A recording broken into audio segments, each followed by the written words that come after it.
ఎందుకు నమ్మాలి అంటూ విశాఖ టీడీపీ కార్యాలయం వద్ద తెలుగు మహిళలు వినూత్న రీతిలో నిరసన చేపట్టారు. పేదల బతుకులను జగన్ నాశనం చేశాడని విమర్శించారు.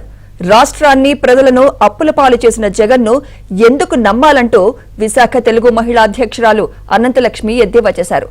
జగన్ను ఇంటికి పంపేందుకు రాష్ట్ర ప్రజలు సిద్ధంగా ఉన్నారన్నారు. ఈ రోజు రాష్ట్రంలో అతలాకుతలం అయిపోయి రాష్ట్రాన్ని అప్పుల పాలు చేసి కుటుంబాల్ని అప్పుల పాలు చేసినటువంటి జగన్ని దేనికి నమ్మాలి, ఎందుకు నమ్మాలి? ఈరోజు నిన్ను నమ్ముకుంటే రాబోయే రోజుల్లో ఈ చెప్ప గింజన్నమే గతవుతుంది. రాష్ట్రంలో ప్రజలకి నిత్యావసర ధరలన్నీ ఆకాశానికి తాకాయి గనుక ఉల్లిపాయ పచ్చిమిరపకాయతో ఈ గింజనంతో బ్రతకలేము, ఏం తినాలి, ఎలా బ్రతకాలని ప్రజలు నిన్ను దేనికి నమ్మాలని ఆకాంక్షిస్తారా చెప్పండి? నువ్వు మా నమ్మకం కాదు బాబు, మా గొంతు మీద పీక తీసేసి మా జీవితాలను పనంగా పెట్టి ఈ రాష్ట్రాన్ని మమ్మల్ని మళ్ళీ విడిచిపోమ్మని నువ్వు ఈ రాష్ట్రానికి పట్టిన శనిగా మేము భావిస్తూ మా నెత్తి మీద శనిగిని కడుక్కోవాలని ఈ రాష్ట్ర ప్రజలందరూ ఎదురు చూస్తున్నారు కనుక రానున్న 2024లో జగన్ మా నమ్మకం కాదని